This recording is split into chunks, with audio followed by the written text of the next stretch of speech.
There was a time in my life when I was struggling with smoking and drinking. But with the help of God, self-discipline, and change in mindset, I was able to break free. They call it addiction, and yes, it is what it is. When you hear the word addiction, what comes to your mind? Smoking and drinking? You are going to learn a lot today. In the world that we have today, so many young people out there are fighting this battle.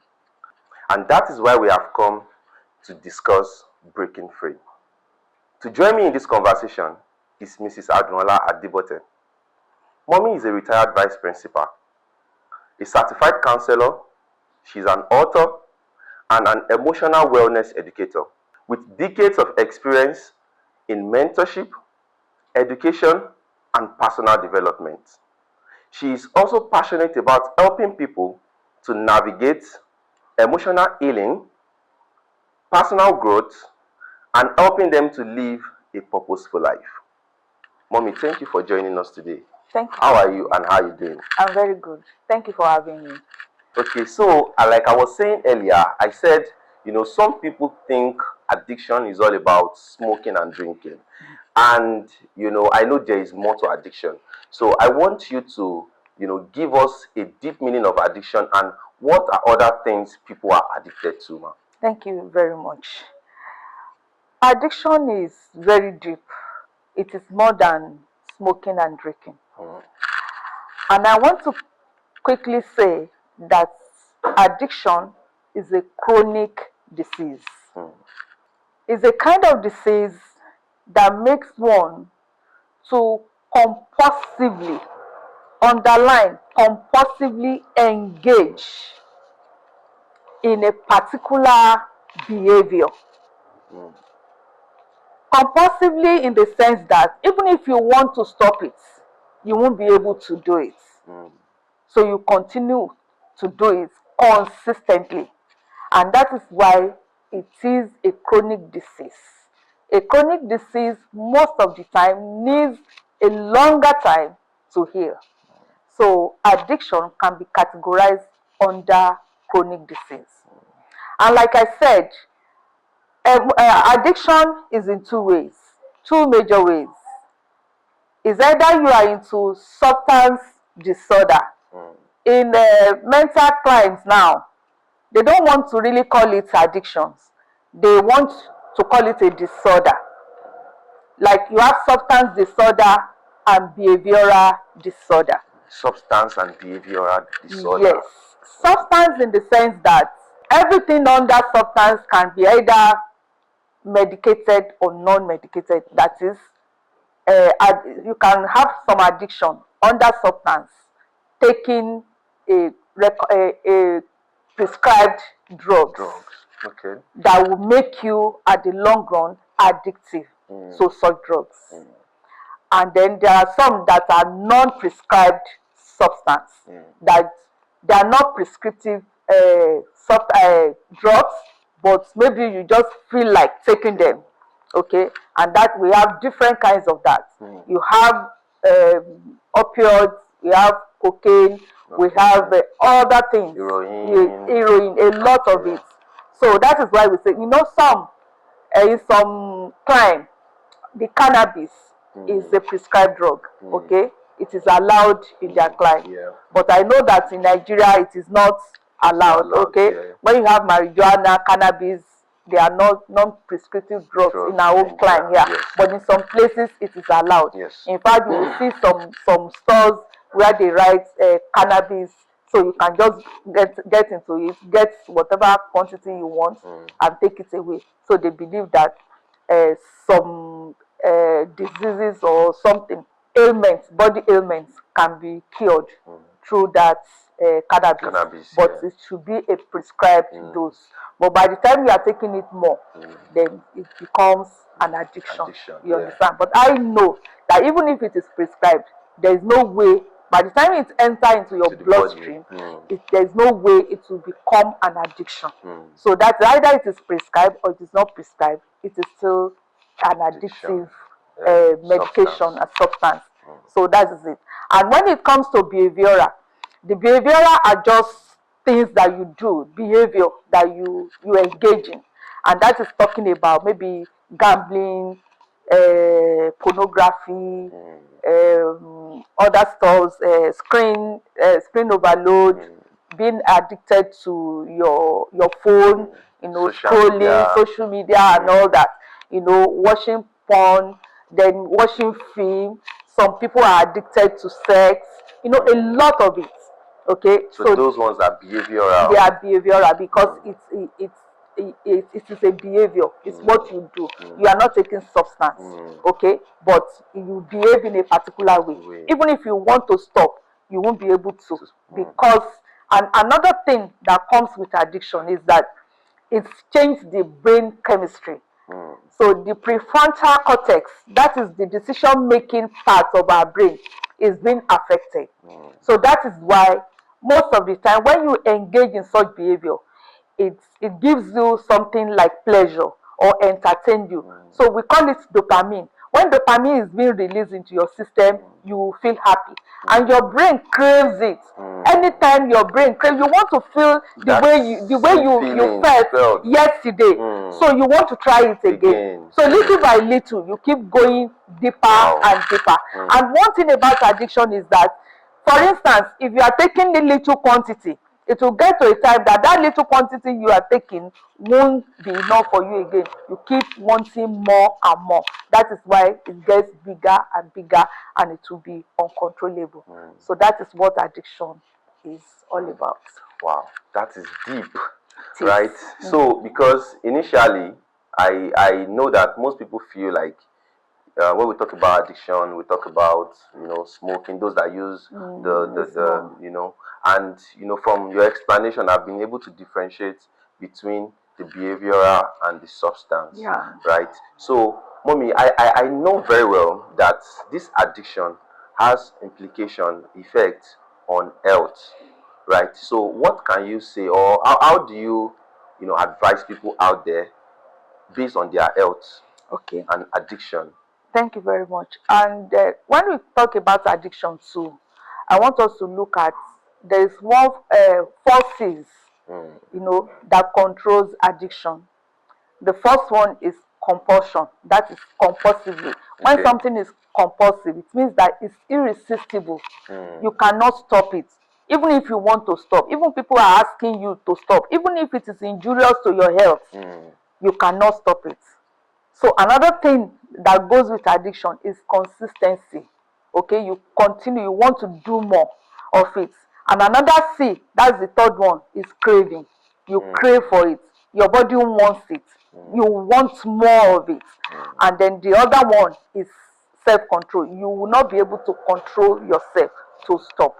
And by the time you have these forces controlling you, then definitely it will affect you negatively. First, it will affect your mental health. It is important we note that addiction affects mental health.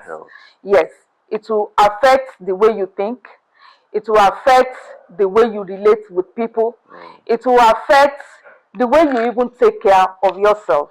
Because when you have issues with your mental health, then definitely you won't be able to take correct decisions at all times. So another thing that it also do to you is it affects your physical and health. And when we say physical, the appearance. When people see you, there's something that they will see. You understand? Either you have bloodshot eyes, or you have a slurred movement, or you have a slurred way of talking. People that knew you before, when they see you, they will know that something has gone wrong with you. So that's one thing about addiction.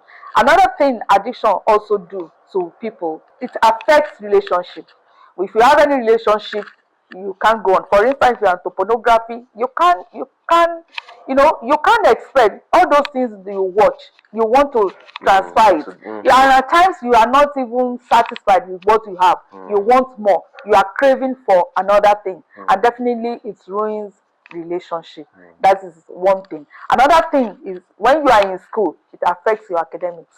It's either you are an high flyer, and little by little you will see yourself going down, either in grades, either in attending classes. That is what addiction also does to people. Another thing that we can also see under addiction is that you won't have self-control. Your immunity is weakened. You won't be able to control yourself. Even if people are saying that this thing is killing you, look at the way you look at. You don't have it. And whatever you don't have, you cannot give. Yes. Because addiction has already eroded all that from you. So you can't have it. It will be difficult to take back. Mommy, on that note, do you think addiction, can lead to depression, loneliness? Definitely. It could cause pressure and maybe stress. Well, if you want to talk about that, then we need to look at the causes of addiction. Okay. So when addiction majorly is from, sometimes, I won't say all the time, it comes from emotional suppression, emotional pain. Excuse me. Yeah, from emotional pain.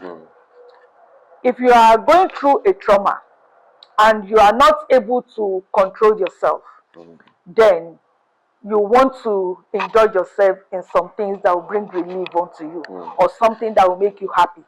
For instance, if you have a break in relationship, or you are disappointed one way or the other, if you don't have good coping skills, it will be difficult for you to continue life without either taking substance or engaging in behavioral aspect, either in gambling. And what are you looking for? You are looking for relief. You don't want that pain again, and you want something that will take that pain away from you. So you want to engage in something that will make you happy. So you have different kinds of substance that will do that for you. You understand? If you take maybe marijuana, cannabis, maybe it will make you hyperactive. You don't even care. You don't remember what is happening around you again. Or you take some things that will make you to laugh or something. The one we call laughing gas, or different kinds of things that will take your mind away. Excuse me. That will take your mind away from the pain. You understand? So if you are unable to process your emotion, and another thing is your nervous system. When your nervous system, the sympathetic nervous system, is being aroused negatively, it pushes you to do a lot of things. Anxiety, depression, a lot of things. You want to get out of where you are. You want something that will take you out of it. So the little thing that you see, oh, let me try this, maybe it will make me better. Even if you feel better for some time, but remember that by the time the effect of the drug is out of your body, then definitely you will still go back to the problem. So it is better to process our emotion. It is better to solve the problem. It is better to communicate what the problem is. Very true. You understand? So that we won't go into addiction. Taking substance or engaging in behavioral disorder that will ruin our life. So, Mommy, what are you going to say about people that are doing these things? Like, what are the early signs when someone is into addiction, most especially substance use? Thank you. When the first thing you will notice in a person that is getting addicted to either substance or behavioral, the first thing is secrecy, isolation. Very true. They will isolate themselves. And the reason is that they don't want people to know that they are into it. So they either take it somewhere outside the home, or they lock the door. And most of the time, if you are a parent, if you have a child that always locks himself up every time, is inside, then something is happening somewhere. So we need to be observant and then get closer to our younger ones, so that we know exactly what the problem is. And I also know that addiction could be due to exposure, like you said. People are exposed. For instance, if you are exposed to addiction, you have a parent that is addicted. Okay, you are exposed to it at a younger age. Maybe getting the alcohol for them, getting the cigarettes or the marijuana for them. Then little by little, due to curiosity, some children might want to try. They want to see what makes dad behave in such a way. How is this thing is in the body? They also want to experience it. Little by little, they get addicted more. And then the most important thing is the isolation, the slurry movement. You know, some things they sometimes they are aggressive. Yes, they are aggressive because they don't want you to know. And the more they are aggressive, you leave them alone so that they can go back to whatever they are doing. Okay, and by the time you mention it, you know, you have to stop this thing. They will go haywire. Okay, all those are the characteristics: isolation, secrecy, then constant. Maybe if it is a substance, you will see maybe financial, always asking for money, or money getting lost in the house. You understand, or things just getting lost. They want to take it as much as possible. A lot of gadgets, they will just be missing. Okay, I've heard of an husband that sold almost everything in the house just to take drugs. Wow. Okay, so it is important that we are observant, and especially people who are closer to people who are addicted. They need help. So you must get to a place of awareness. If one is addicted, if you really want to stop, okay, you need help. And that is why you need to speak up. If you don't speak about it, nobody will know. Yes. No, people will know you are passing through something, but they may not know how deep you are into it. Very well. But it is better you express yourself. Ask someone that is closer to you, that you can trust and talk to, that can really help you. Not just telling anybody, but people you think can be of help. Yes. Especially your immediate family. Yes. Your immediate family are the best people you can talk to. Yes. And at that point in time, a lot of addicted people will run away from home. Yes. Okay, because because of shame. They are ashamed of what they are doing, and because they don't have control to stop, they will run away from home. And that is not the best decision. You need people who love you. Like he said, that his girlfriend helped him because she is in love with him, and definitely she wants to help. So you need people who love you. You need people who really care about you, so that they can be of help. And then another thing that we should also note is, maybe if you are into screen overload or something, like I said, the parents should also check into the room of their children and see what they are doing. Some of them, they don't even sleep at night. When they know that the house is quiet, that's when they will put on their own phone, watching film, different kinds of film. So if you are living with your young adults or the university children, please check on them regularly. And at times, just barge into their room and check, just random check. Even when they are not around, check around, check under the bed, check everywhere. Check their pockets and all. You will get something. I'm sure they cannot be that smart. They will leave a trace of something.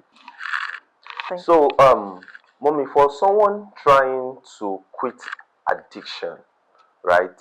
Someone that's been trying to stop it, because at first we have that stage of addiction, and from there we have the healing, then the recovery, right? So for someone trying to stop addiction, what are like the first steps they can take, the things they can do?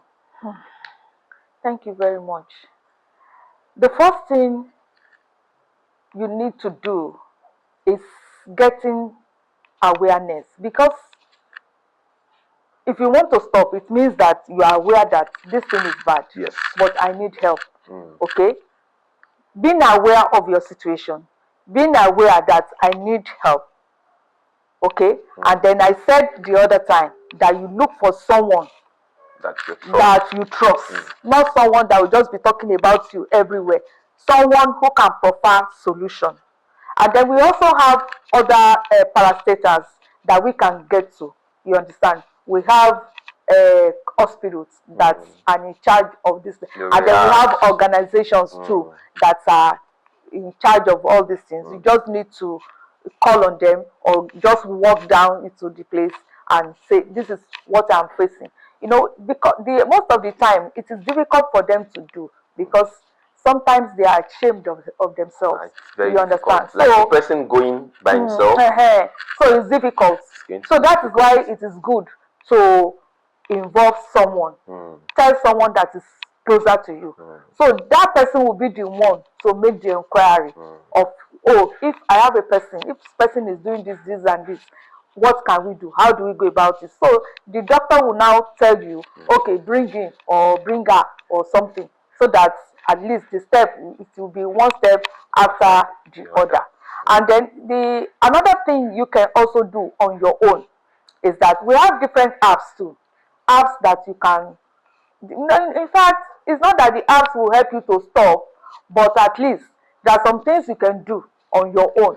Okay, like for instance, if you are able to journal, okay, you write down when you are having the feeling, how is it, what exactly are you thinking about? You understand? If you journal most of the time, by the time you bring out your journal, people will be able to read the pattern. Oh, when this person is depressed, that is when he goes into substance. Or when he remembers the pain, that is when he wants to do this. You understand? So there are some other things you can do too. If it is not too high, you are not in the highest degree of addiction. For instance, we have the high school therapy.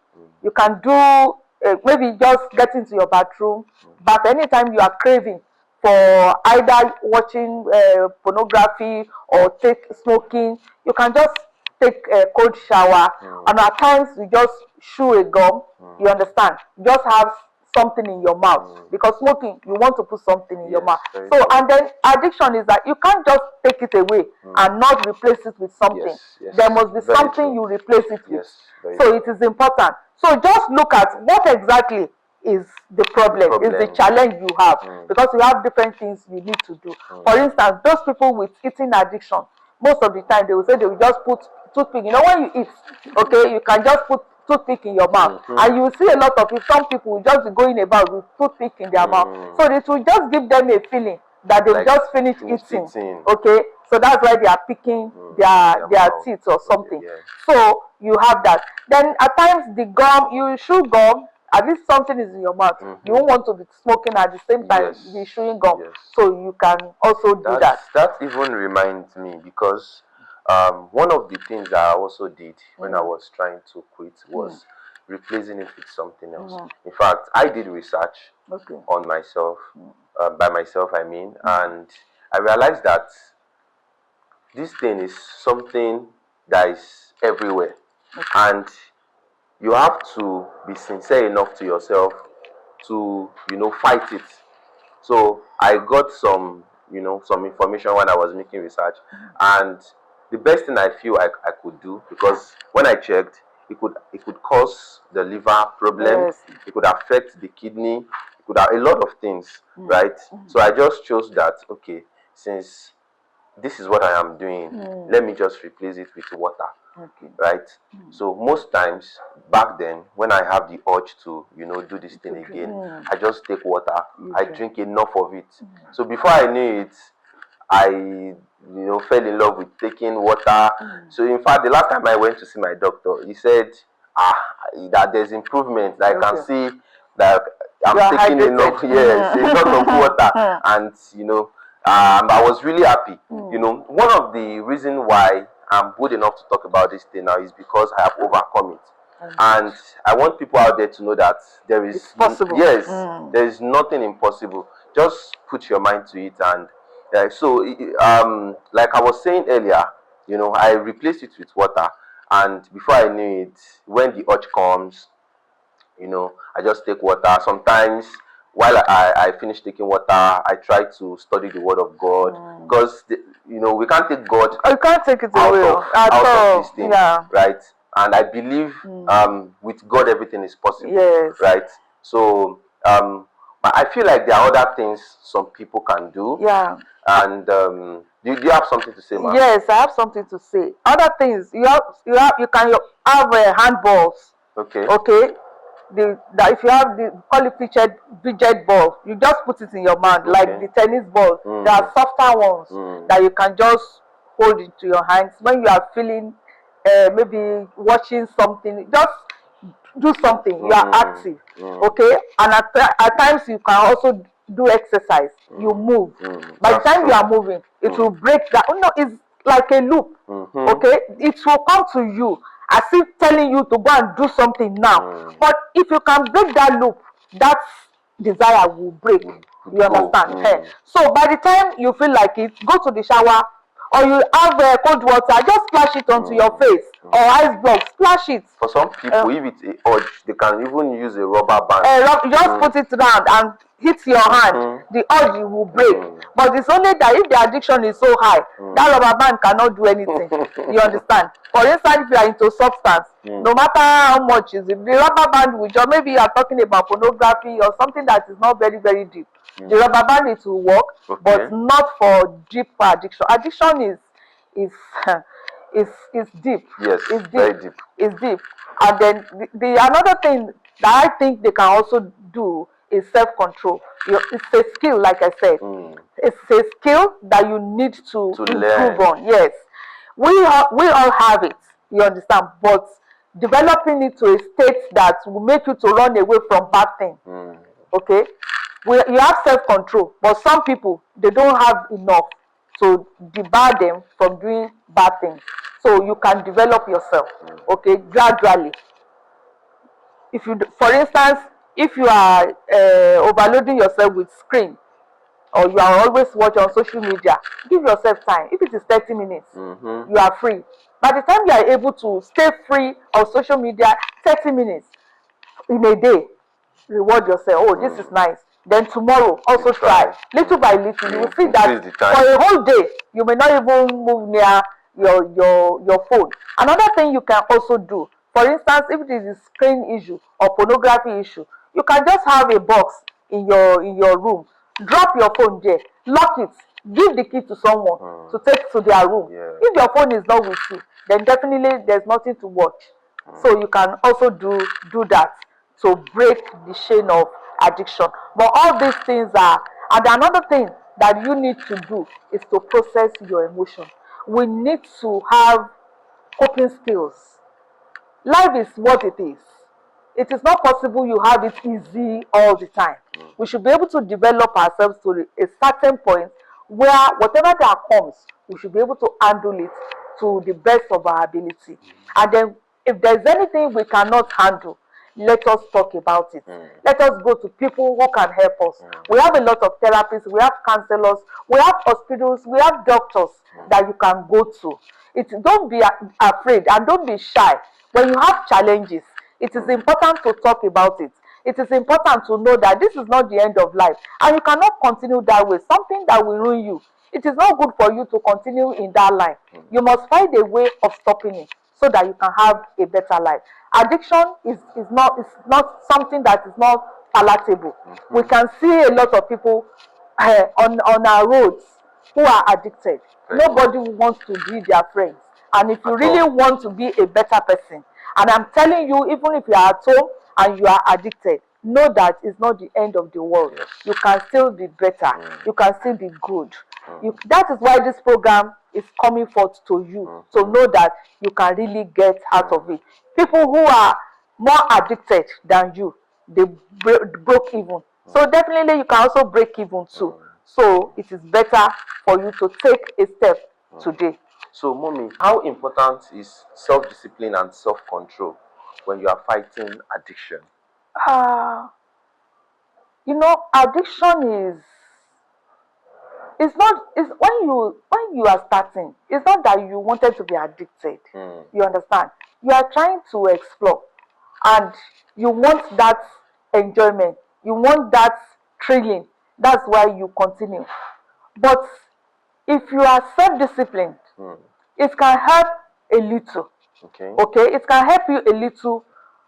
Like you said that when people talk to you, you want to listen. Yes. For instance, maybe if your pastor is aware, you won't want to, at least you want him to know that you are still doing it. Yes. Okay, you will try as much as possible to at least try doing something so that it can be better. But I just want us to know that the self-control, the self-discipline, it is true, it is good, but they don't really have much to do in controlling addiction. Like I said, it's a brain issue. And when that brain is tampered with, it has to be rewired back. That is when that self-discipline, it is when your wiring is coming back. That's when the discipline and control will have effect. And you know, when we talk about addiction too, you know, I read it somewhere that there are some brain that are wired to be addicted one way or the other. I think there was a research on that too, that but the biology, there are some brain that is susceptible to addiction. Wow. I read it that it is susceptible to addiction, so they are more easily getting addicted. It's not, for instance, if you are living with people who are addicted, no matter how much you are running away from it, there's every probability that you, that even if you don't like it, there's every probability that you will be addicted one way or the other. Because it is what your brain sees So time. There's a kind of image that your brain has already pictured. Even if you don't want to do it, not that you are planning to do it, but you just find yourself one way or the other because you already have that image on your head. Maybe one of your parents or something, or a family. Okay, you know, there are some families that are into addiction, almost from father to son to their grandchildren. You know, it's not that they wanted to, but one way or the other they find themselves that kind of family. It takes only the grace of God for some children not to be addicted. Yes, yes, but I know that it is possible to break that jinx. With God on their side, it can be broken. If you get to the awareness stage and you really make up your mind that yes, I want to stop this thing. Like you now, you made up your mind that me, I don't want to continue this way. I have a business. There's a way people look at me. I really want to be the person they expect me. They expect me to be. So you understand? You know, at times you will feel ashamed that how will it be when they get to know that I'm like this? Of course. How will I face this? It's though I'm on the screen now, and you know, my mom could be watching me as well. It's a secret that I've kept away from her. She never knew. Because I felt like she's what's it called? Someone that has a high BP, right?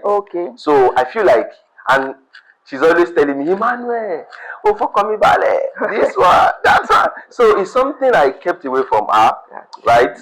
At a point, I had to open up to one of my siblings, my brother, my immediate younger brother, and you know, he kept praying for me. You know, he said, you can do this thing, you can do this, and you know, after a while, like I said earlier, it takes a lot of self-discipline. It takes a lot of self-discipline and hunger for it. Like I really want to stop. I really want to stop. That's the stage of awareness. That this thing is not good for me.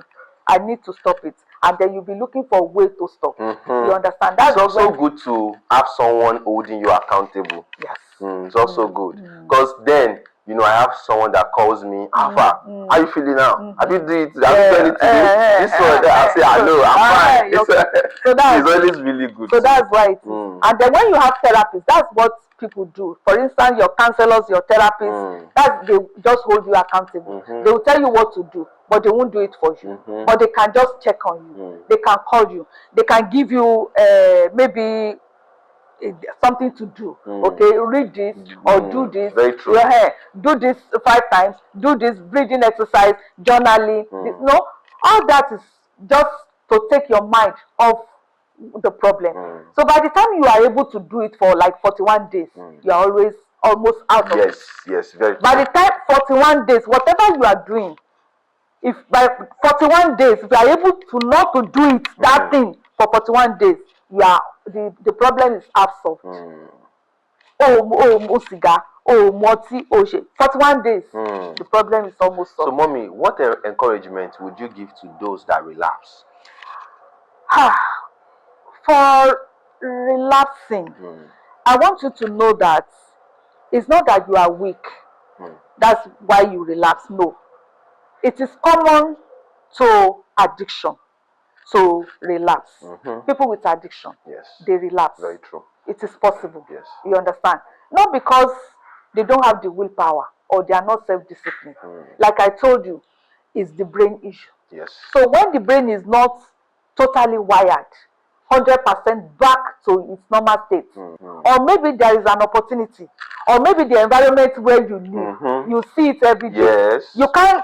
You live in a house, and your dad is doing it every day. He is not being able to stop. Then one day, you just feel like, let me do this. And if you are into that right now, it's not the end of it. Yes. Just what you will do is learn a lesson from that relapse. What brought you back? What exactly? What did you see? Okay? So what you will note there is that thing you saw that brought you back, you try as much as possible to avoid it. For instance, if it's an environment or if it is your friends, okay, you know that you need to disengage from those friends. Okay? If it is an environment, you know that this type of environment for now, I cannot expose myself to it. For instance, you are fighting alcohol, you are in the lounge with your friends, you don't want to take anything, you are taking water. So you want to try something. You understand? So it is better to avoid things that will bring that picture back to you, and then involve yourself into something. For instance, you can start exercising, you can start yoga. Involve yourself with people that are different from that set of people you are moving with. So let there be something new.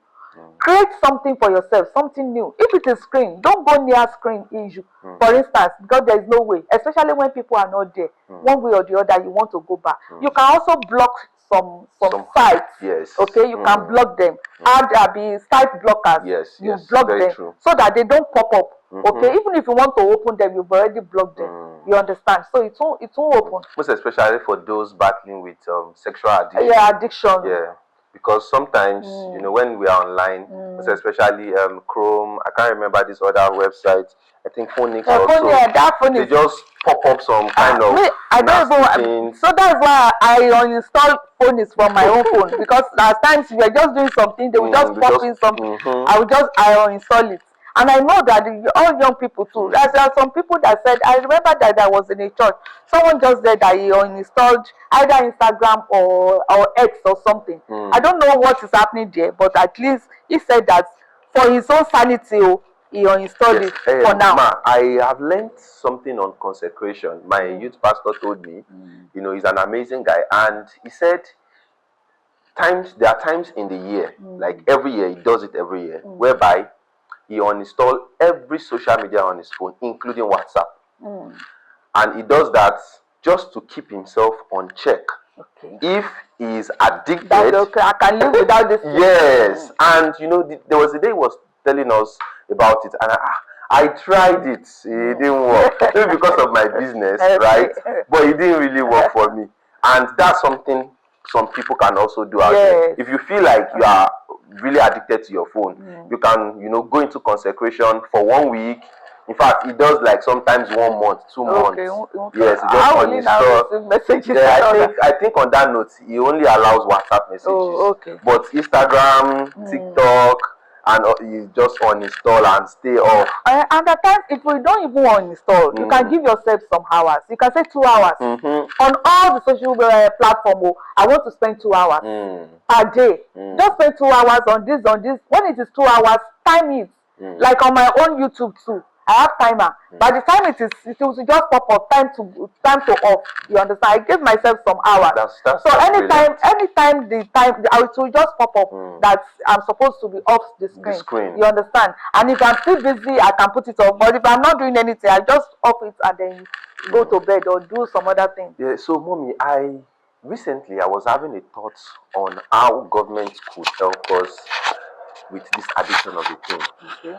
Do you think there should be maybe an education, like a course or something that is really that can be introduced to education system? Because I feel like this thing we need to get it to the even from their like their young age, right? Do you think it's something government can help us do to introduce, maybe addiction, something that has to do with healing, recovery, like that?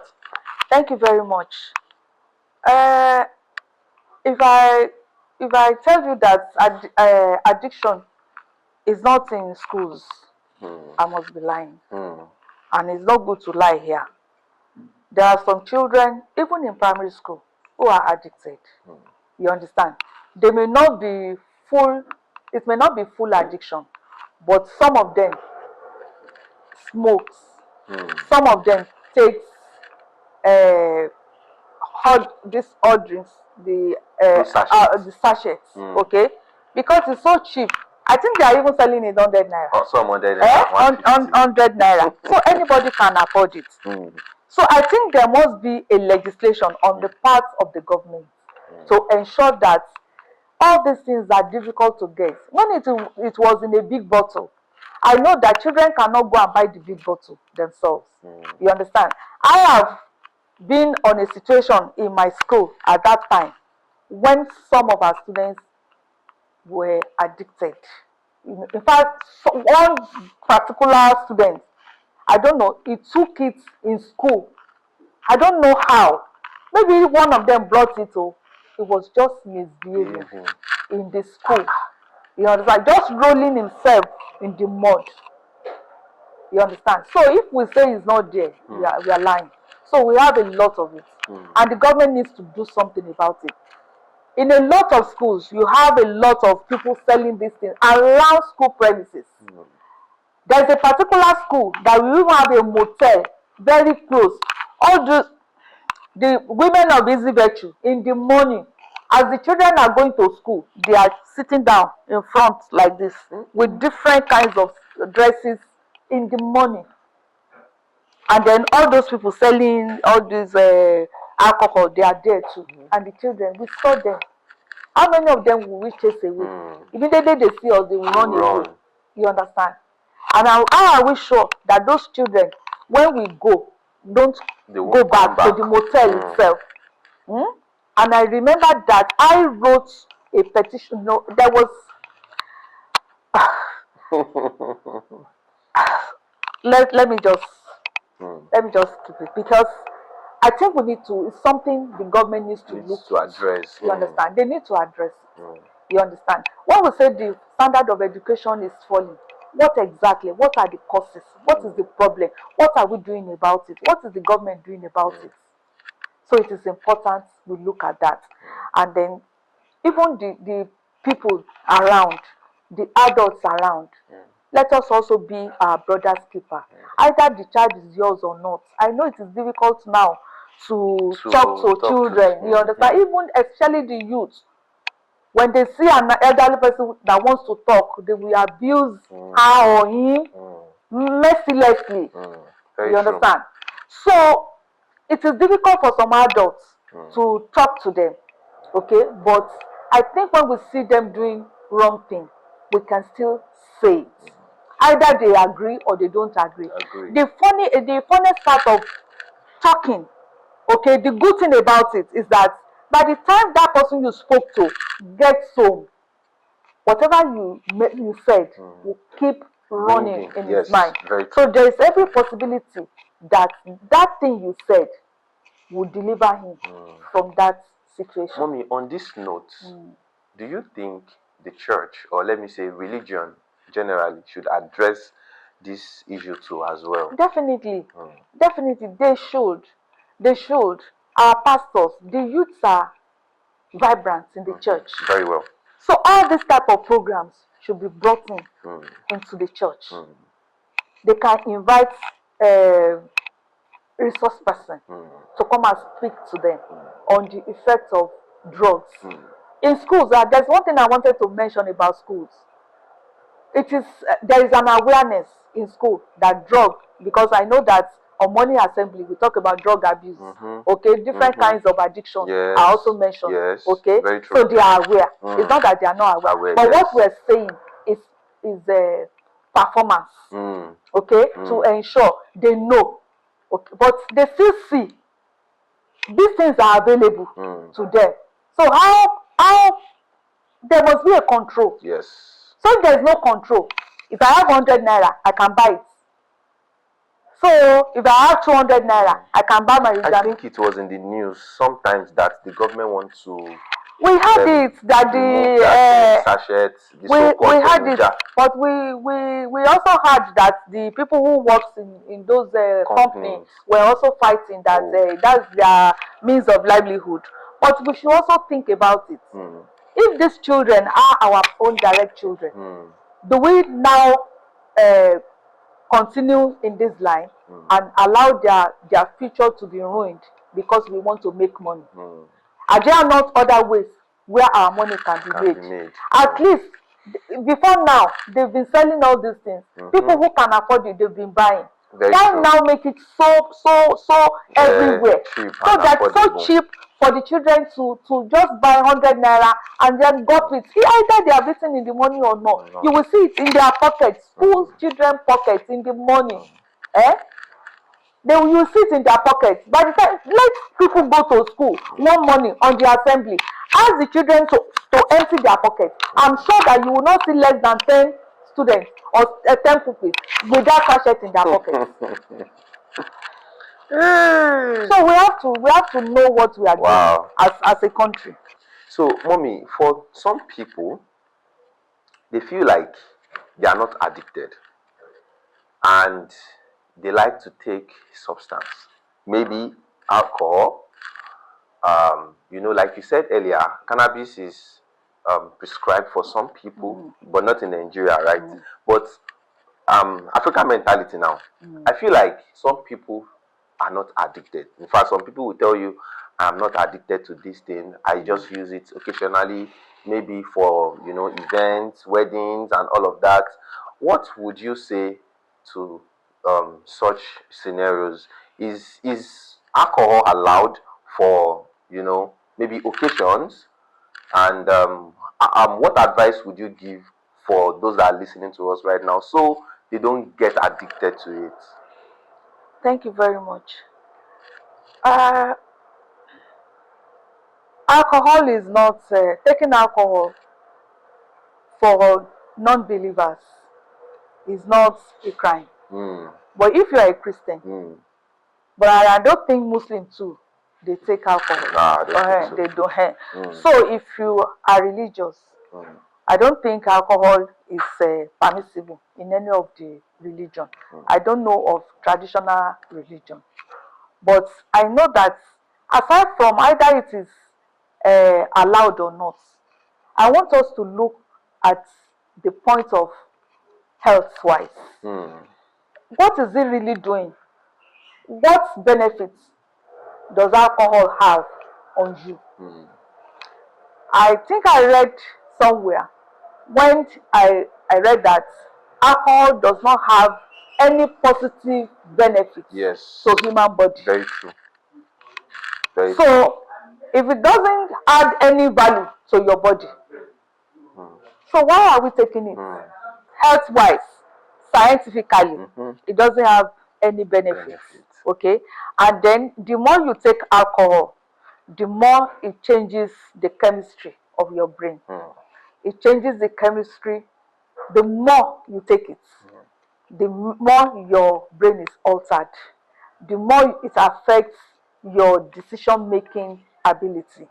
So even if you say you are taking it occasionally, that occasionally, add it over 10 years, or add it over 20 years, or add it over 30 years, and see what will happen. And that is why some people will develop different kinds of ailments towards the latter part of their life. And they will be wondering, they will ask them, are you taking alcohol? No, I don't take alcohol, but you've forgotten that once in a while you do take it.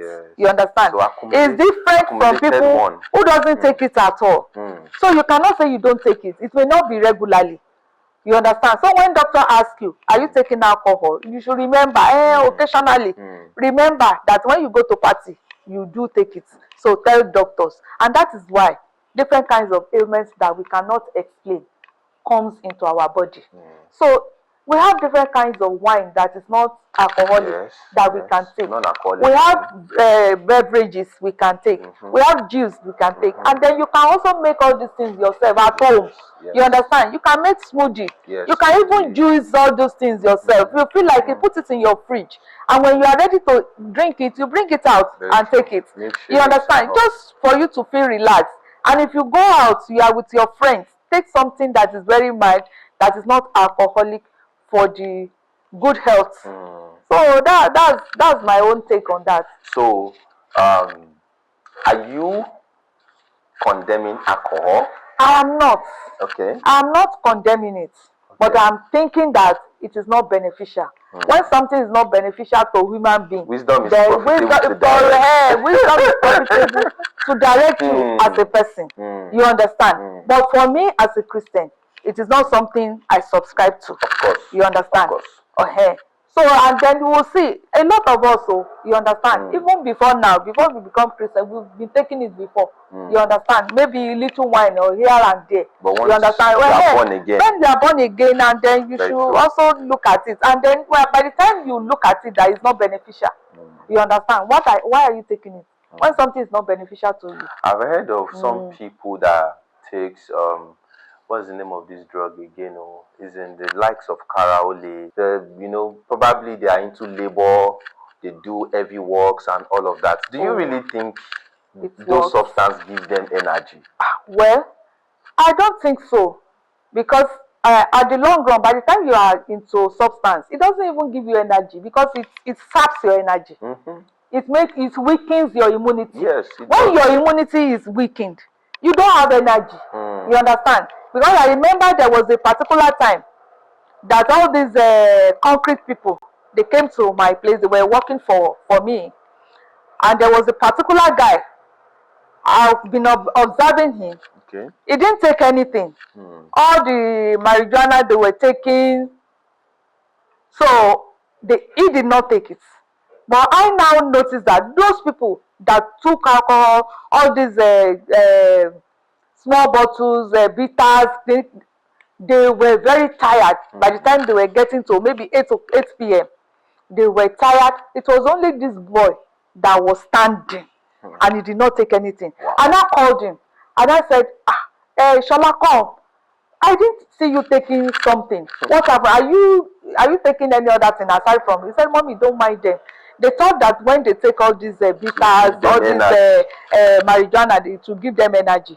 That the energy will be for a while. So, okay, can I see them now? In fact, they couldn't finish that day. They had to come back the second day to finish. It was only that guy who did not take anything that was standing at the end of the day.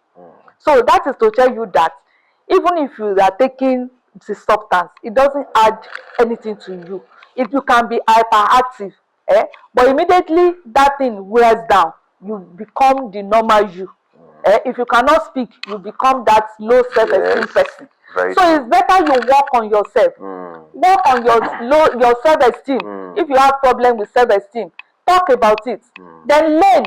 All this, there are all skills you can learn. Yes. If you are unable to speak in public, you can do public speaking lesson or a master class just for about a few months, and you will see yourself getting better. All these, they are skills you can learn. A substance does not give you any skill. It will sap your energy. That I am very sure of. Mommy, please, I have a question to ask quickly. Though it seems like I'm deviating, but I remember something when you talked about low self-esteem. Under what health issues would we categorize stammering? Stammering? I actually have an experience to share with people when it comes to the low self-esteem. Well, stammering, I think is biological issue. Okay. It's not that it's not low self-esteem. It's biology. Okay, because what I wanted to mention when you mentioned low self-esteem is that I used to be a chronic stammerer. It's biology, but the thing is that when you are a stammerer, it brings low self-esteem. Yes. Because you don't like the way you behave in public. You understand? Yes. So you don't want to talk. You are not outspoken. Why? because you know that you are going to stammer. Yes. And people will either laugh at you, especially when you are in secondary school.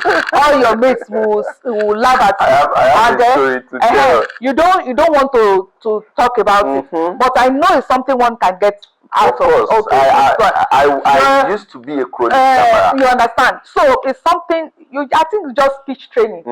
But by the time you do that speech training, you are off it. Yes. You understand? I have a son too that is like that, and he has stopped. In fact, he didn't even do anything.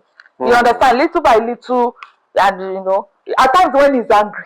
Yes. You know, even mine still pop up when I'm angry. So I just try to control it. So that when he's angry, by the time he wants to do it, we just keep quiet. I just control it. We just keep quiet. He will not say anything. Well, so, but then it's not an issue. It's not an issue. It's something that can be. I could remember back then when I was in primary 3, primary 4.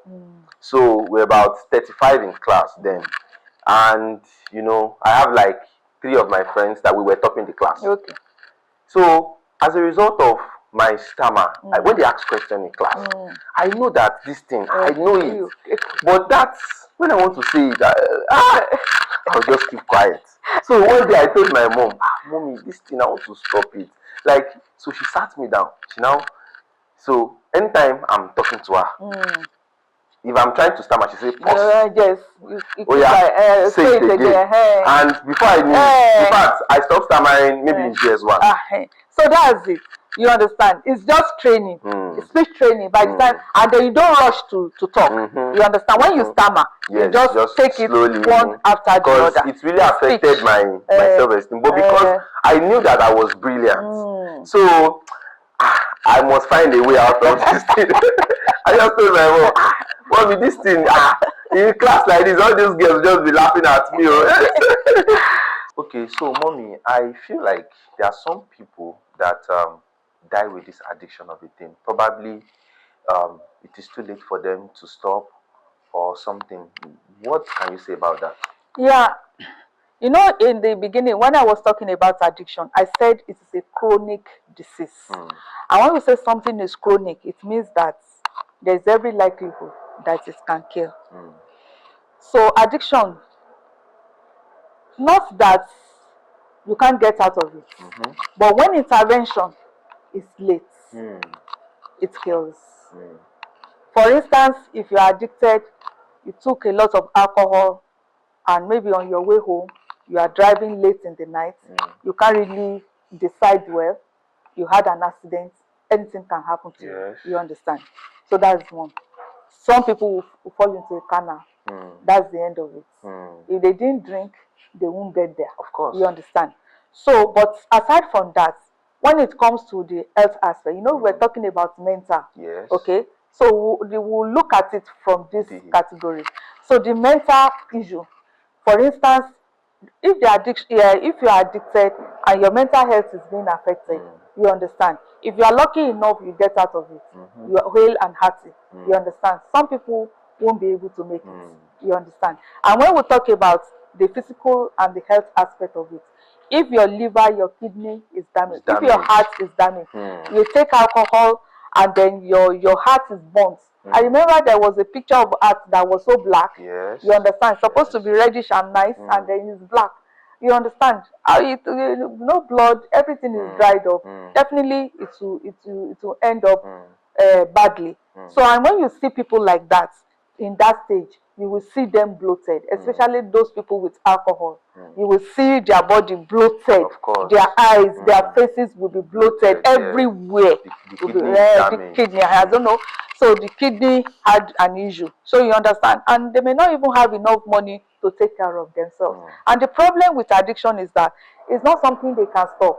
So they are having that problem. They know that their health is in danger, but they are still taking it. And if you don't stop it, you don't get better. So that is why it kills. You understand? Not that addiction, when you are addicted, you are going to die. No. But when you take good care of yourself and there is early intervention for you, you are aware early and you are looking for solution, then you get better out of it. And then the issue of others, behavioral, you understand? Some people will say, me, I'm not taking drugs, I'm only gambling. You understand? You are in a lot of things. If you gamble and you are in debt, some people, they kill themselves. they commit suicide. Yes. You understand? They jump Or they into jump into a river. You know, things like that. Some people, they are in debt.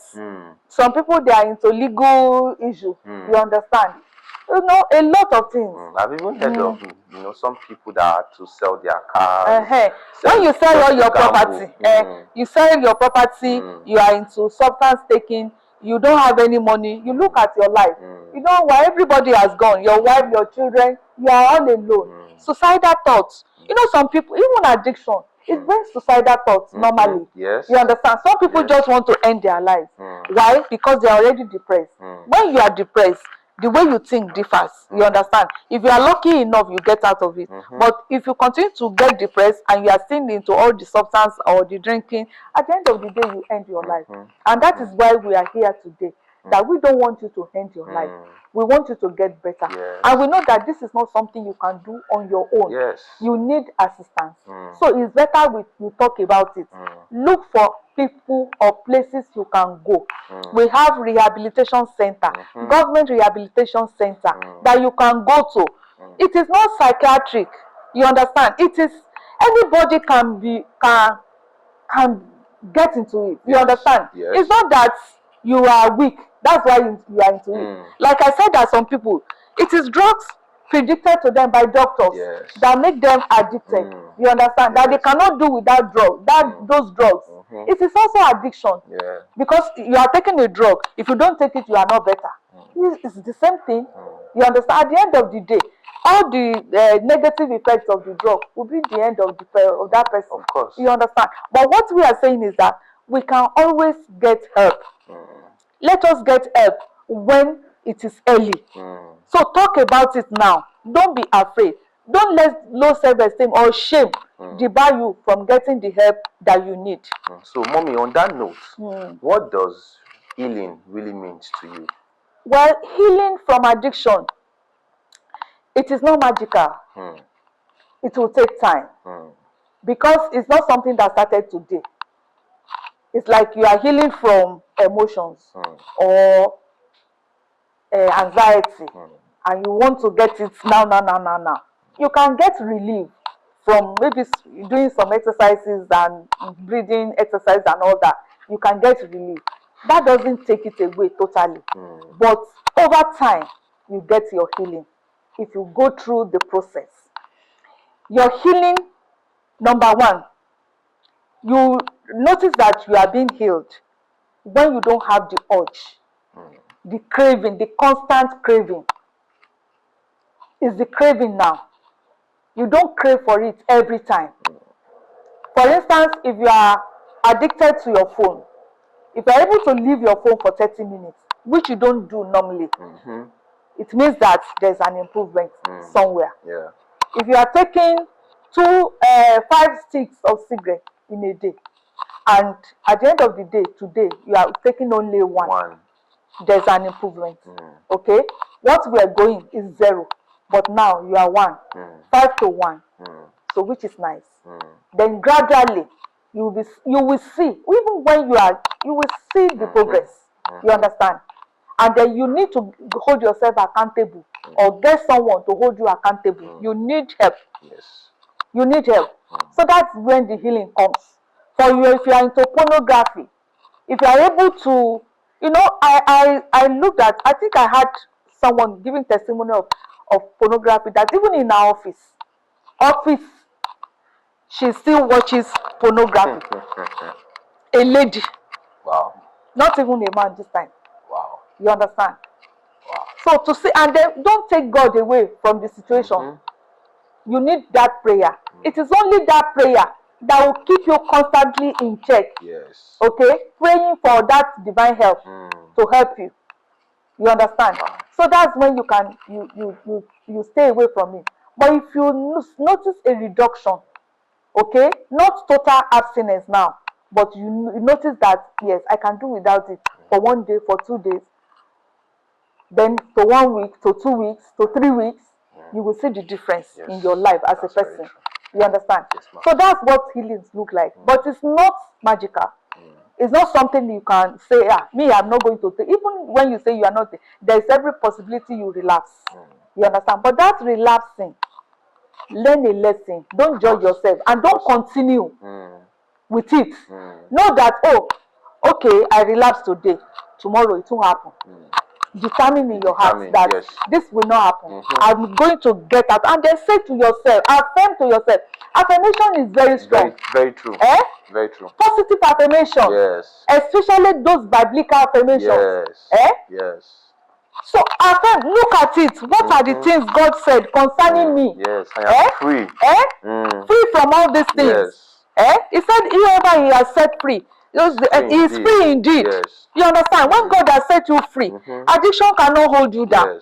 You understand? And keep confirming that to yourself. When you wake up in the morning, you can have your affirmation stick to your wall. Those things that you say in the morning when you wake up, say it to yourself. Profess that positive confirmation to yourself. You understand? You say it every time. And then the breathing exercise is good. Okay? When we talk about emotions, a lot of the time we say breathing. It is true.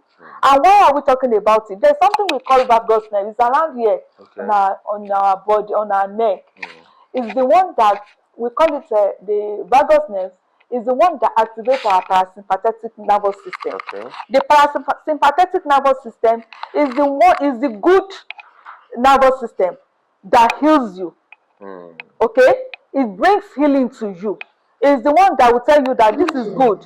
This person is good. It's not taking this thing again. You understand? But the sympathetic nervous system is the one that will be telling you that, flight, this person, this thing, it's going to kill me. This makes you very anxious. And when you are anxious, you want to take something.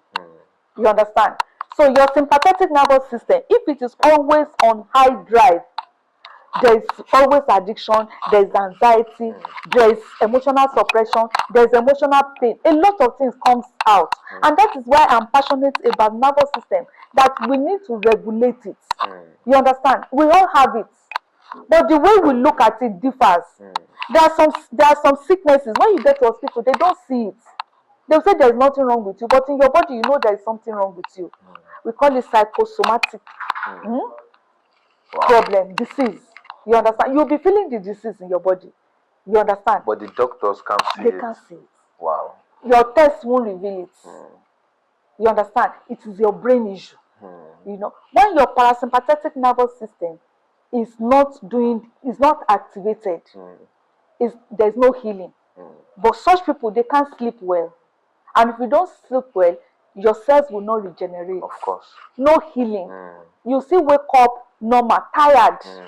You understand? So all these things, they are interwoven.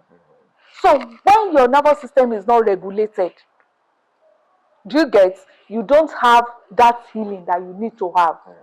You understand? Because it's your brain that will be telling you that this is a problem you need to solve. And when that anxiety comes, you're anxious. You know when they want to take that thing, especially substance, they will be shaking. Yes, for some people, yes. You understand?